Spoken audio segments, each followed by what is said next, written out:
Microbiología de alimentos.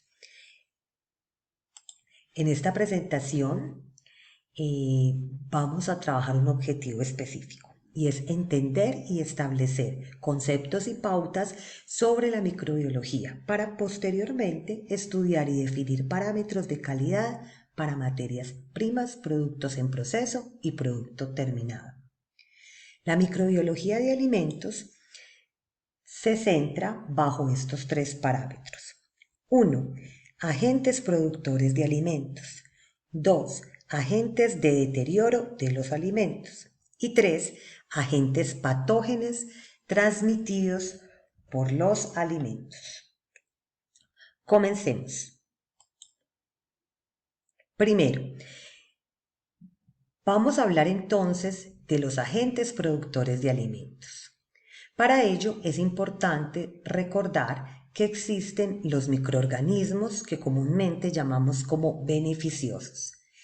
Ellos son los causantes de las alteraciones positivas o alteraciones benéficas. Estos organismos a lo largo de la historia se han usado en la fabricación de muchos productos de origen alimenticio. El proceso más popular y reconocido históricamente son las fermentaciones.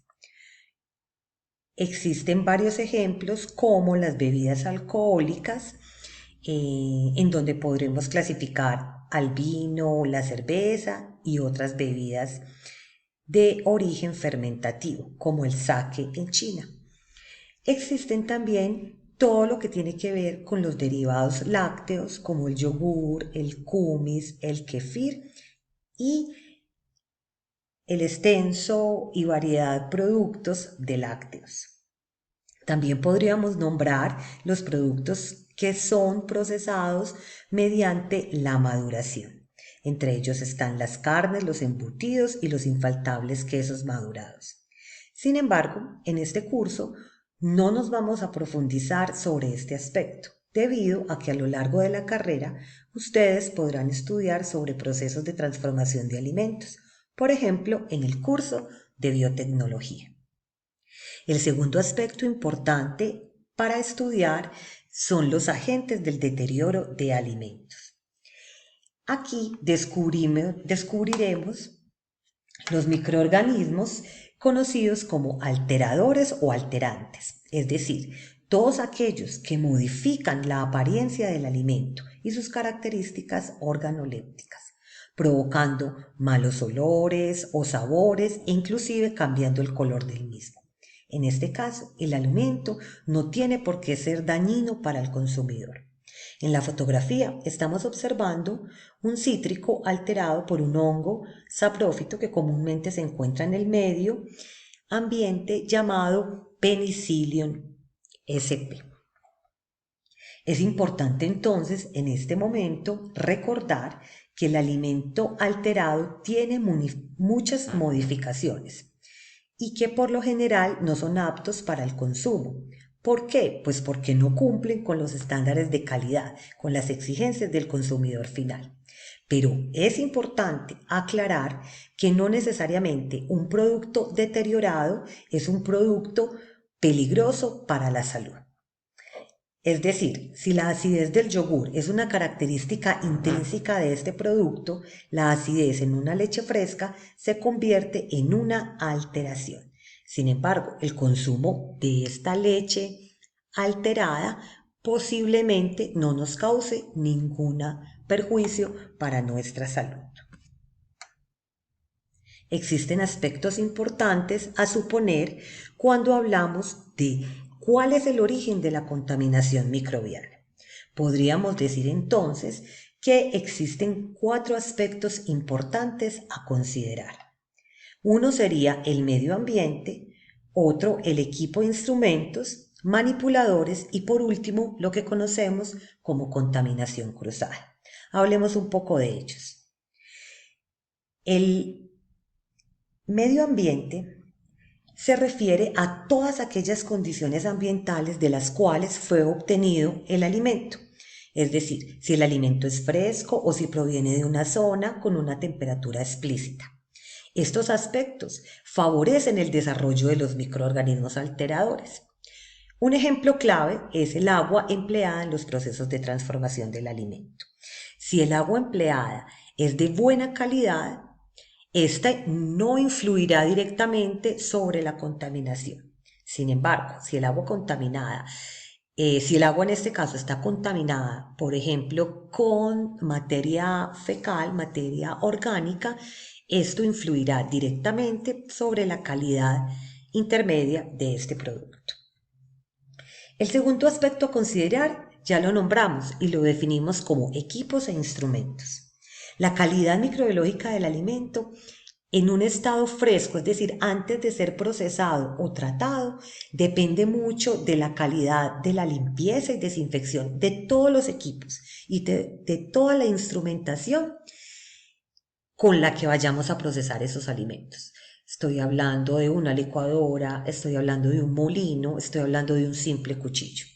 Esto va de la mano con todos los residuos, por ejemplo, de agentes químicos en la limpieza y desinfección o inclusive en la contaminación cruzada de origen microbiano y de origen orgánico. El tercer punto importante son los manipuladores. Los manipuladores están asociados o se hacen referencia a todas aquellas personas que por su actividad laboral tienen contacto directo con los alimentos. Puede ser durante la preparación, fabricación, transformación, elaboración, envasado, almacenamiento, transporte, distribución e inclusive en la venta y en el servicio. Este es entonces un punto crítico en la calidad asociado a condiciones higiénico-sanitarias, bajo las cuales ese alimento fue manipulado durante esos procesos. Por último, está la contaminación cruzada. Esta es un proceso por el cual los alimentos entran en contacto con otras sustancias ajenas, generalmente nocivas para la salud. Una muestra típica o clara es la contaminación cruzada cuando la sangre de la carne entra en contacto con alimentos cocidos. Ocurre mucho en los procesos de almacenamiento. Pero ¿cuáles son esos factores que favorecen el crecimiento? Ya los habíamos visto y esos factores están asociados en la clase de crecimiento microbiano con todas esas características de su entorno que están dentro del alimento o en el entorno del alimento que van a favorecer este crecimiento. Esos factores los clasificamos en tres grupos: los factores intrínsecos, los factores extrínsecos y los tratamientos tecnológicos. En el primer bloque, los factores intrínsecos están directamente relacionados con todos aquellos asociados al interior del alimento. Y estamos hablando de la composición de este alimento. Estos por lo general tienen diferentes nutrientes, como los carbohidratos, las grasas, las proteínas, las vitaminas y los minerales. Al ser los microorganismos unos seres vivos, ellos necesitan de nutrientes para poder llevar a cabo sus funciones orgánicas vitales, por lo que los alimentos en este caso representan esa fuente importante de alimento para su crecimiento y desarrollo. Habíamos visto que hay bacterias, por ejemplo, que son proteolíticas, es decir, que tienen un gusto particular y unas enzimas que hidrolizan las estructuras proteicas. Y a eso lo llamamos una afinidad metabólica. Para el caso particular, las salsas, los productos de pastelería, los huevos, los derivados de la carne, la leche y derivados, pescados y otros, digamos que son los que comúnmente son más ricos nutricionalmente y por lo tanto favorecen más el crecimiento. Otro aspecto importante, intrínseco, de ese alimento es el pH y la acidez. Este pH hace referencia a la acidez que tiene el alimento como tal, como característica química. Recordemos que cada microorganismo tiene un pH de crecimiento óptimo, un pH mínimo y un pH máximo. Este rango óptimo generalmente oscila entre 6,5 y 7,5. Por lo general, la presencia de estos ácidos en los alimentos produce una importante reducción de la supervivencia de los mismos. La actividad de agua también se convierte en un factor importante. El AW de un alimento se precisa como la relación que hay entre la presión de vapor del agua del alimento y la del agua pura. Es decir, el agua pura tiene una actividad de agua del 100% disponible, o sea, de 1, y los alimentos, de acuerdo a esa relación comparada con el 100% del agua, tienen diferentes actividades de agua.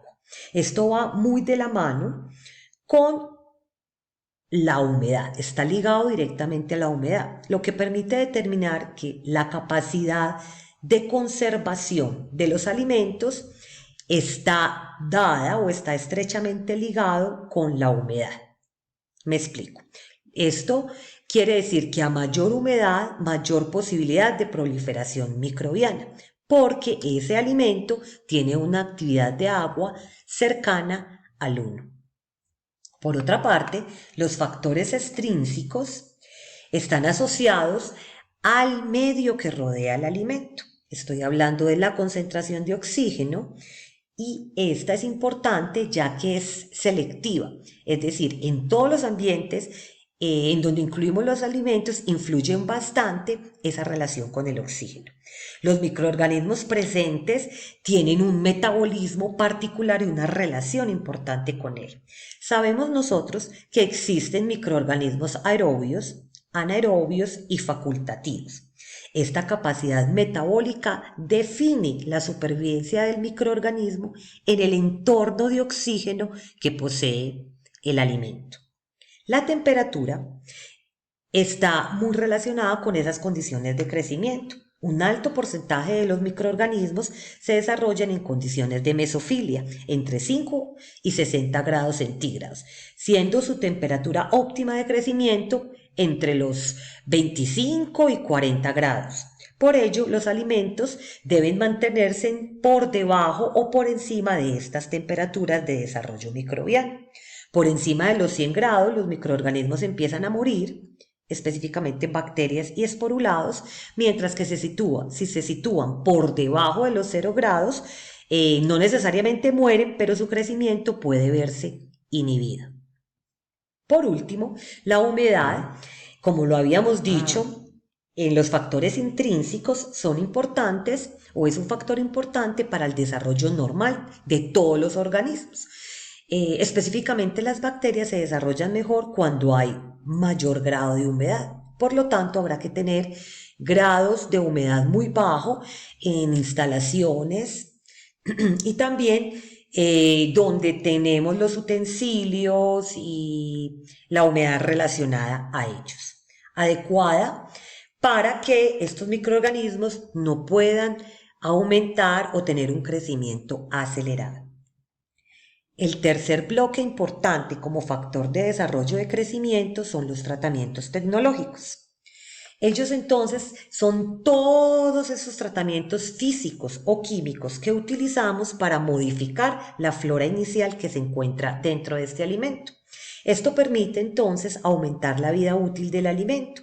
Esos tratamientos físicos que estudiamos en una parte anterior, como el calor, procesos como la pasteurización, la tindalización, las radiaciones, el ultrasonido, están directamente relacionadas con disminuir estos factores de crecimiento. Por ejemplo, durante el curado y la salazón o salado de los alimentos, los solutos son añadidos al producto para reducir la actividad de agua y con ello disminuir la supervivencia de los microorganismos. Para continuar, quiero invitarlos a que retomemos ese concepto que hoy nos trae el estudio de los microorganismos directamente con las alteraciones.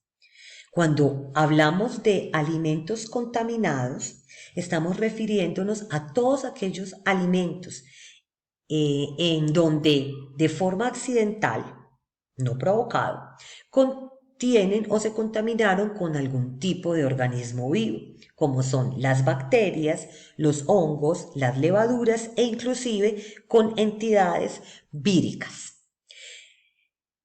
Otros contaminantes podrían ser sustancias químicas o radioactivas, Pero para el caso